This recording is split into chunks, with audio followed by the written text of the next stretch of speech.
camp in the impact crater.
Hey everybody, it's Leeroy from Leeroy Gaming, and today I have another build for Outriders for you. Now, for those of you that don't know, the meta nerfs, they are a-coming. Hide your kids, hide your wives, they're coming, and your favorite builds, probably utilizing Moaning Winds and also Fortress, are gonna go bye-bye, or at the very least, they're gonna be a-hurting. So I thought I would turn to the Devastator and share with you my build that can stack up to 537% weapon damage. You heard that right. That's over 500%. Very, very effective. I call it the Regenerative Rage Build. It's a lot of fun once you put it together. And again, the big thing here is it is going to be 100% safe once these nerfs come through based on what we are projecting. So as with all my builds, you're going to get everything you need in this video. We're going to be looking at skills, at the skill trees. We're going to look at the weapons, the armors, all the mods you need. I'm going to give you a tutorial on how to play with the build, including, weapon and skill rotations. This one has a little bit more interactivity with the skills, which is going to be a little bit extra fun if you want a kind of interactive build where you track a couple of different elements, and it's not quite as simple as just spam one button like Moaning Winds over and over again by swapping weapons. So if you want something a little bit more complex, this is also the build for you. As always, for your convenience, I got timestamps below, so make sure to jump around to where you need. And if you appreciate this continued Outriders content, make sure to let me know in the comments. And as always, like, subscribe, smash that notification bell. It helps you, it helps me, we all win. With that being said, let's go ahead and jump in and take a look at everything you need to know to build the Devastator Regenerative Build. Let's do it. All right, guys, we're going to start with the skills. And the big thing here is the skills that we're going to be using are going to be primarily used to get us buffs. So Golem is obviously going to give us protection. The way we're going to stack some mods, we're going to keep this up for a very, very long time. Even with some average relative skills, you should be able to keep Golem up for 30, 45 seconds maybe even longer, depending if you're playing solo or not. Tremor is going to be 100% used in order to buff your damage. You'll see how. And also to kind of also help proccing your set bonus. And then boulderdash. Boulderdash is still very clunky to use, but we're going to, again, be using it to proc an additional stacking weapon damage bonus. It does have the additional benefit that when you do use it to kind of run towards enemies, you do have a 65% damage mitigation bonus, so you're pretty much invincible during that period. You can kind of do some kind of cool parkour skills with it as well. So that will all make sense when we look at the class nodes and discuss the armor mods as well. All right, next we're talking about the skill nodes, and this part is, for the most part, pretty straightforward. It's a pretty traditional Vanquisher top build mode. Very important. What makes a firepower build work, and yes, this is a firepower build, is that we need to get your armor piercing up. So for those of you that don't know, one of the areas that makes Devastator struggle, and the main reason Devastator struggle, is that they innately, without using specific weapons and very specific skill nodes, they struggle with basically getting through enemies that have high armor. Now, for example, Technomancers have blighted rounds, and when they have those, it actually turns your rounds into anomaly power, which 100% bypasses any armor. The same benefit is true for Pyromancers. Their weapon mods also, or weapon buff, is also going to make their ammo turn into a fire format that will bypass all armor. We do not have this option for Devastator. In fact, they don't have any ammo buffing skills. So this is why people really struggle with putting together a strong firepower build. Even if you get your firepower high, it doesn't matter. It tends to hit like a wet noodle because of the way that firepower scales and the limits firepower scaling at a certain degree. So what we're going to be doing here is we want to make sure that we pick up all three of the weapon piercing mods.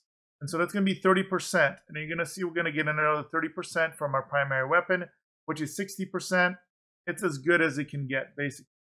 Now, additionally, it's very important to know when we look at the set bonus for our armor, it basically doubles our weapon leech or weapon life leech. The problem is it doubles it. So if you have 0% weapon leech, it's going to double 0, which, you know, don't got to be a mathematician to realize that anything times 0 is 0. So we do go out of our way and make sure we pick up both weapon leeches so we get 10% base, so that when we have our 3-set bonus, which should be up about 90% of the time, if not more, we'll be giving 20% weapon leech baseline. And guess what? That just about, compares and competes with a Technomancer at baseline, which is kind of sad. And then there's a couple other keynotes here. We are going to get into the fray. Very important. It's going to help with survival.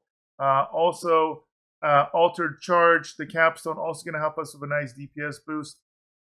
Champion is interesting. I do want to point out we're not going to be spamming our protection mod golem nearly as often, but what it's going to do is help with ramp up, meaning when you first hit golem and you don't have your kill stacks, it's going to help you get that extra 45% weapon damage boost to help you get a couple kills so that your bloodlust, for example, starts stacking and get you off to the races. And then it will drop off after 10 seconds. That's okay.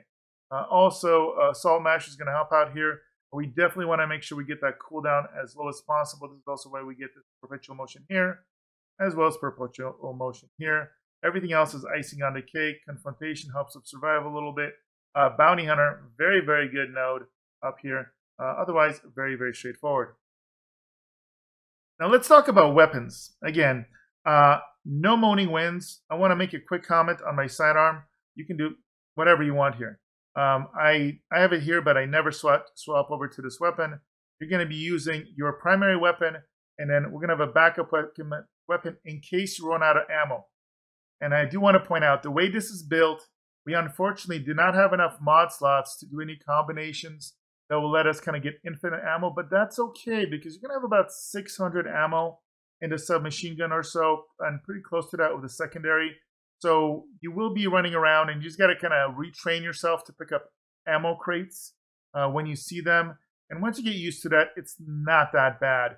Now, you do want the secondary weapon. I tried running this with just one weapon, and there were times where I literally forgot to pick up an ammo box and then ended up fighting like an elite towards the end, and there wasn't any ammo boxes nearby, and I was kind of SOL. Fortunately, as long as you have a secondary weapon, as we'll discuss here, with a different type of ammo type, you'll be fine because you'll have like close to 1,200 ammo, and that you're not going to run out of. And hopefully you will have at least have picked up ammo from a crate at least once. So our primary weapon, no surprise here, is Fatal Symbiote. Now why? Most important is it has armor piercing. this 30% is an absolute must, unfortunately. This basically means, as far as a primary weapon, it disqualifies any weapon that doesn't have armor piercing. Additionally, it does have close range damage boost, which is nice because you're going to be doing all your damage in close range. And you'll see, because a couple requirements, including some mods. And it comes with Dark Sacrifice, which is the best mod for DPS for firepower builds. Okay, 75%, and it's up at all times. So that is huge. And the reason we need this is because we got to use ultimate damage link here. This is how you're going to get AoE damage on a firepower build for the Devastator. So again, when you have a Technomancer, their Blighted rounds are so OP because not only do they bypass armor, but they have an AoE element. With this, unless you're going for an anomaly power build for Devastator, it's almost impossible to get viable AoE damage that scales. This will scale with your weapon damage. This is why it is the best. We don't care about the anomaly power scaling. What we care about is this can proc every 1 second, and it's 40% of your weapon damage. And again, because this build can get up to plus 537% weapon damage, this is going to do a ton of damage. It will be your #1 damage source. So those are the mods. That's the primary weapon. So the second weapon is Voodoo Matchmaker, and we use this for many of the same reasons we use the Fatal Symbiote. So it comes with ultimate damage link baseline, which is mandatory, and that means you can get Dark Sacrifice on it, that combo that is necessary. Now it also has close range damage, but unfortunately where this fails is it doesn't have armor penetration. If it had armor penetration, we would like it more because it has more base damage. So if you notice, the damage per bullet is 3,297 versus 2,584 for the Fatal Symbiote. So this would, per bullet, scale better with all the basically buffs. And because Ultimate Damage Link has a 1 second cooldown, this means that you want as much damage per bullet as possible because you are limited with that cooldown. If this had no limitation and it could proc with every bullet, then Dark Fatal Symbiote would be the best all around.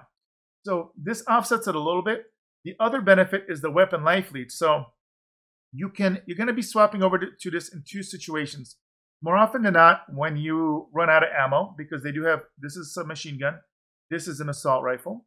But the second situation is if you're really low on health and you're struggling, you can swap over to this, and all of a sudden you have basically 10% from your skill class nodes, plus this 18%. You have 28% weapon life lead baseline, and then when you have your set bonus, armor set bonus active, it's going to double that, which is what? 56% weapon life lead. So as soon as you start shooting anything, you're instantly full health. So if you're in a high damage situation where you're just getting beat up like crazy, you can swap over for the extra weapon life leech. And obviously it is healing received, and this will buff how much you get healed flatline when you kill anything within close range.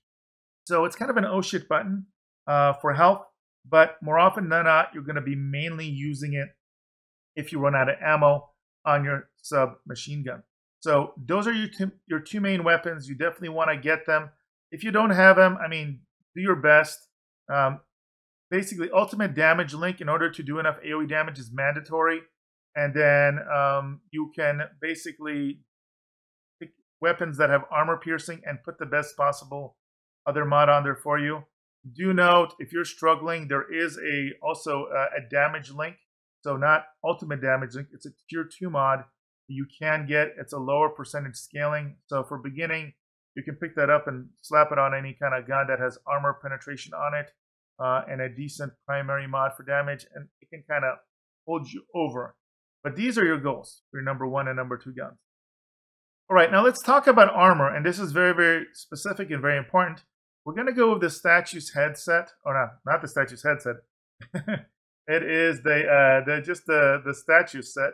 But the headpiece is going to be first. We like the bonus firepower on here. We like the cooldown reduction. We could do without the skill life leech. What we'd really love is close range damage, but you know, you got to take what you get. Now, this is what makes this build kind of unique. You're going to see here. The thing that is normal is that we're going to keep Perseverance. It's going to increase the baseline duration of Golem from 8 to 16 seconds. This is going to give you a safety net. Every time you cast it, time to kill, damage some enemies and kill it, and start extending that duration. And we're going to put the cycle on here. Now notice right now, this may seem like, what? It says increases your weapon damage by 0%. The bonus is proportional to your health regeneration. Don't you worry. There's going to be 2 different mods I'm going to show you here. And whenever you qualify the requirements, they're going to give you 50% weapon damage in addition to their other effects. So this mod right here, combined with the other mods, is going to give you plus 100% weapon damage, which is bonkers good. So that's your first combination for the headpiece. Now, that torso, the chest piece, same exact stats. So we love bonus power and cooldown reduction. Skill life leech is okay. We're going to keep power of the stones. This is nice. When a skill is active, allies are given a 40% weapon damage bonus for 8 seconds. Now, I did test this. This does include you. So this is great in 2 ways. One, it's a 40% weapon damage to you. But if you're running with other firepower builds, like a Technomancer, well, you're gonna make them even more insane. So it may not look good on your damage meters for you because you're helping them get more powerful.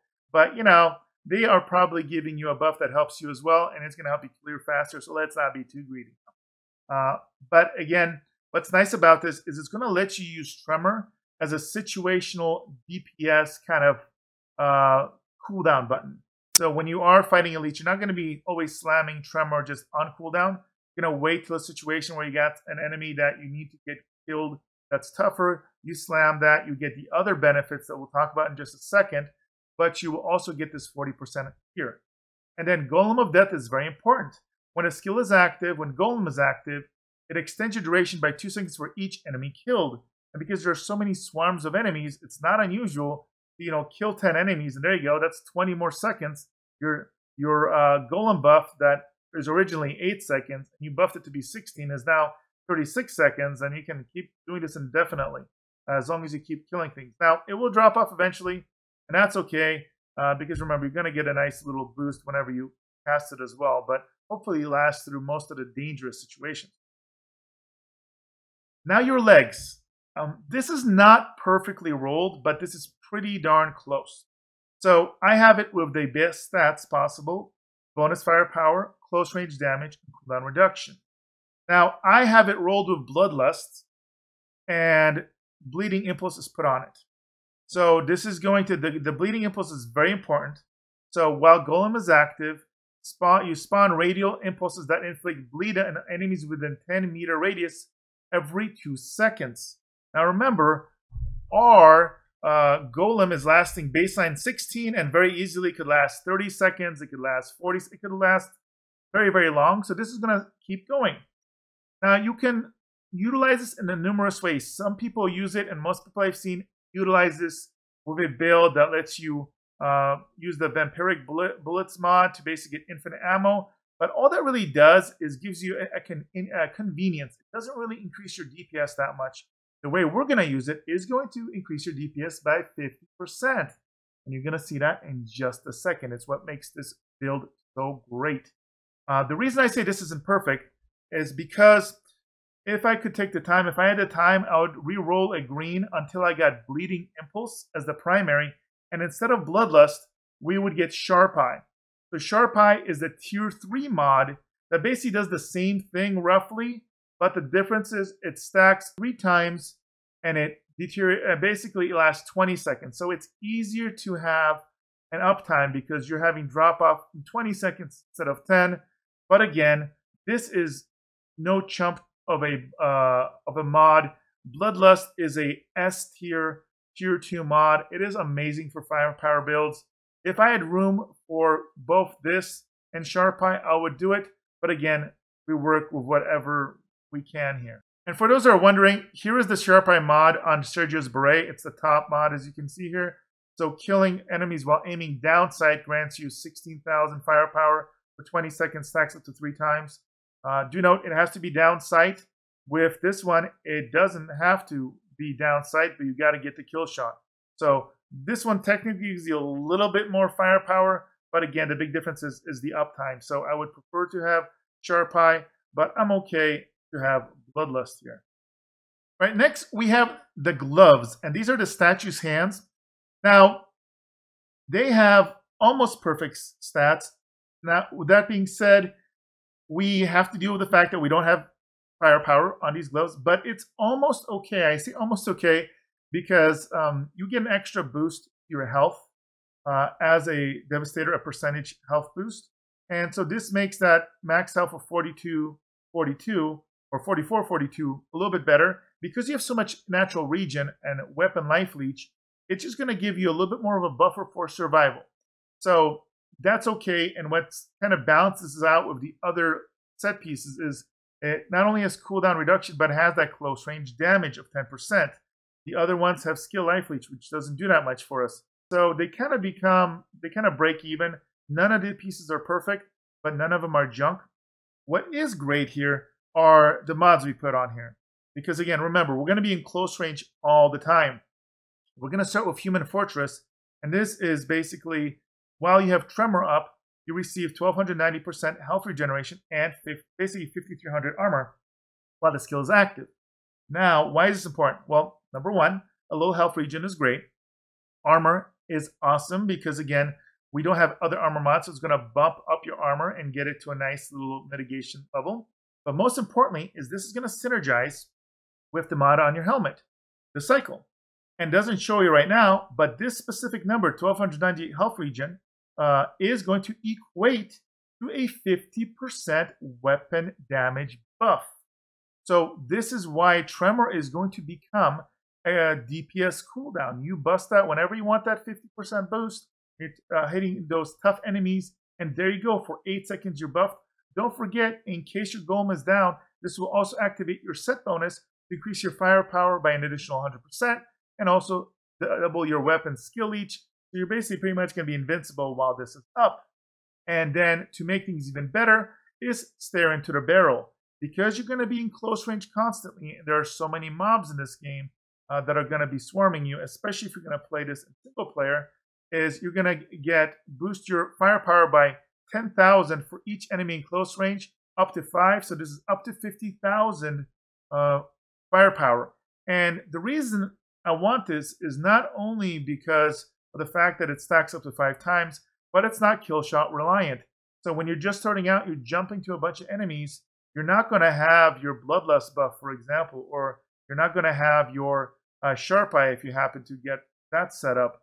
So for those initial kills, you want that. Or if you're fighting an elite, your buff's dropped off because it's taking a little too long for whatever reason, you're at least going to have 10,000 for that one unit around you.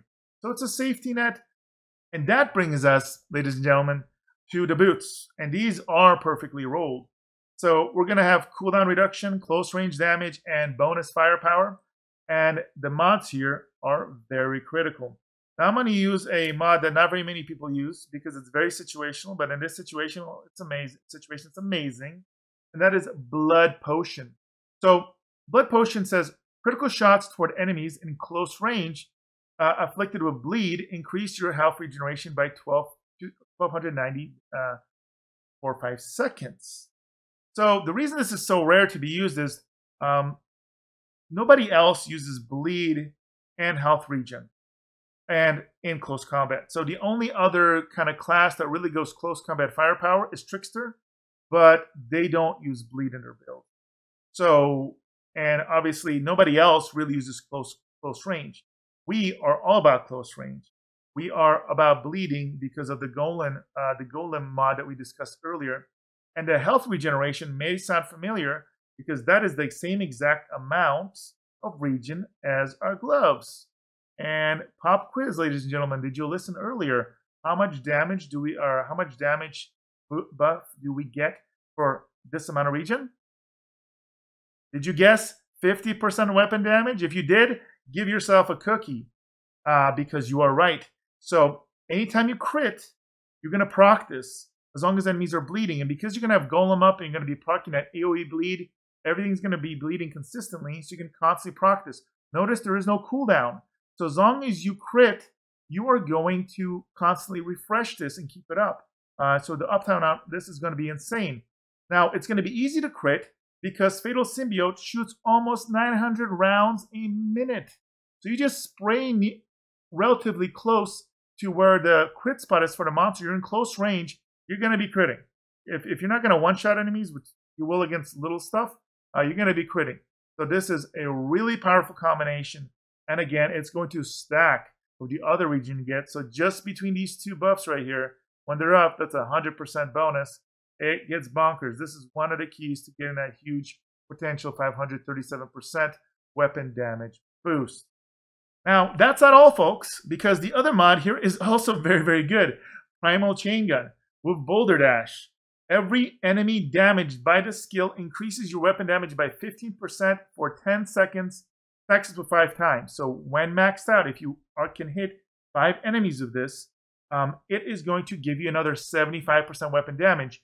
Now, this is a little tricky. It takes a little time to get used to, because what this ability does is you run ahead, and then either if you tap the button again to prematurely do the slam, or if you wait till it runs its course, at the end you jump up in the air, you slam the ground as an AoE attack. And anything that gets hit is going to count for this. At first, the ability can be a little clunky, but as you get better at using it and timing it, knowing when to use it, this is going to help out a lot. It's going to help you get some insane weapon damage bonuses. You proc this for the full 5 amount, get your other procs up, and all of a sudden you are burning down mothers in 2 seconds. It's absolutely amazing when it's done.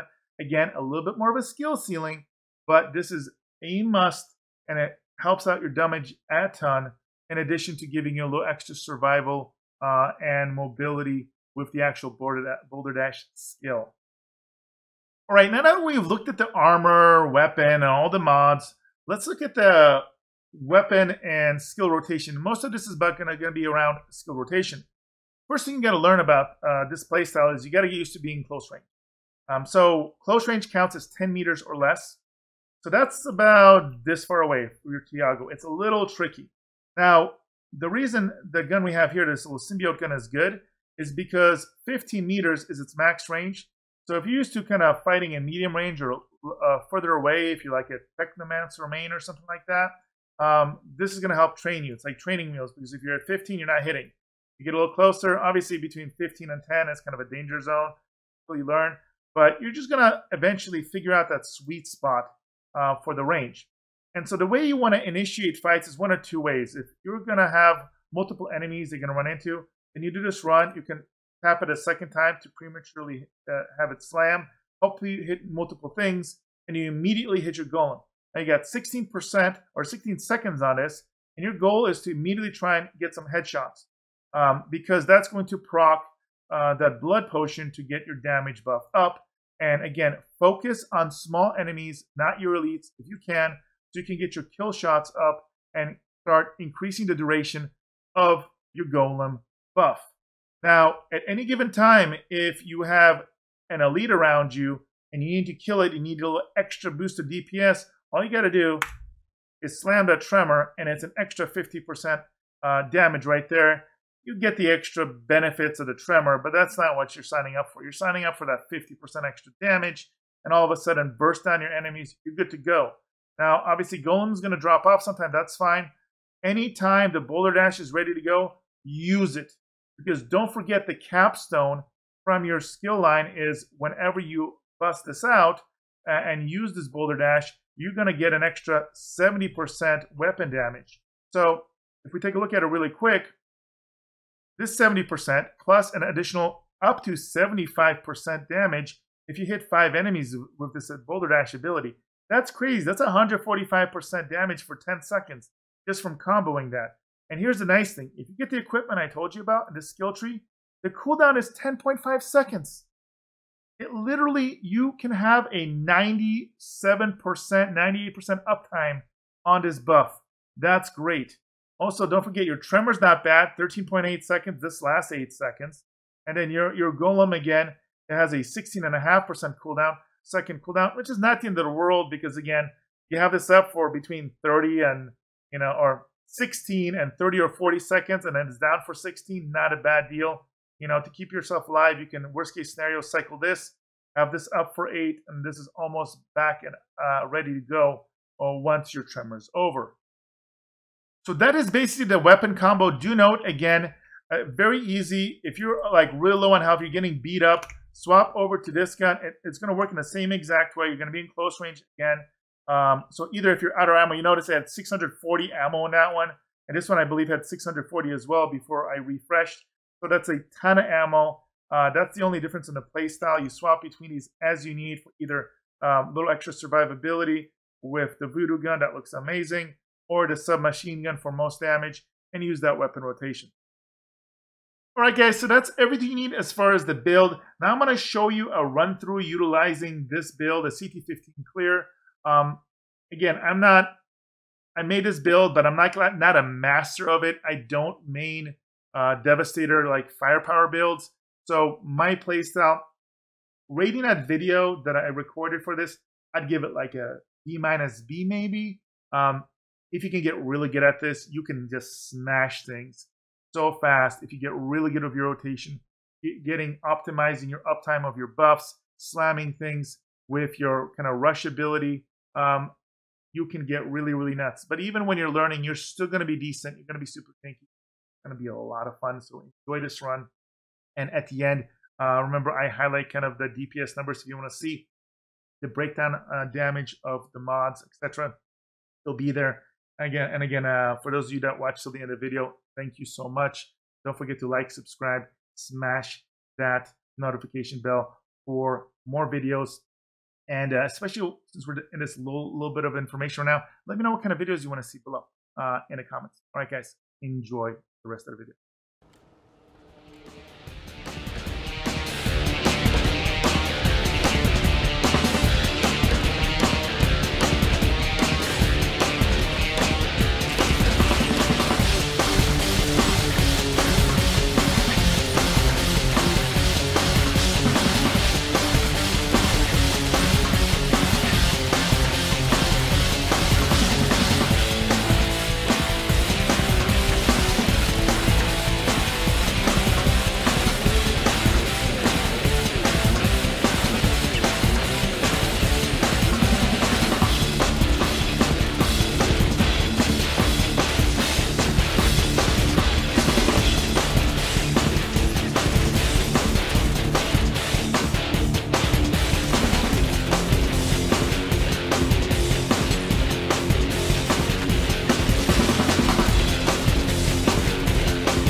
Right, guys, so I hope you guys enjoyed this build.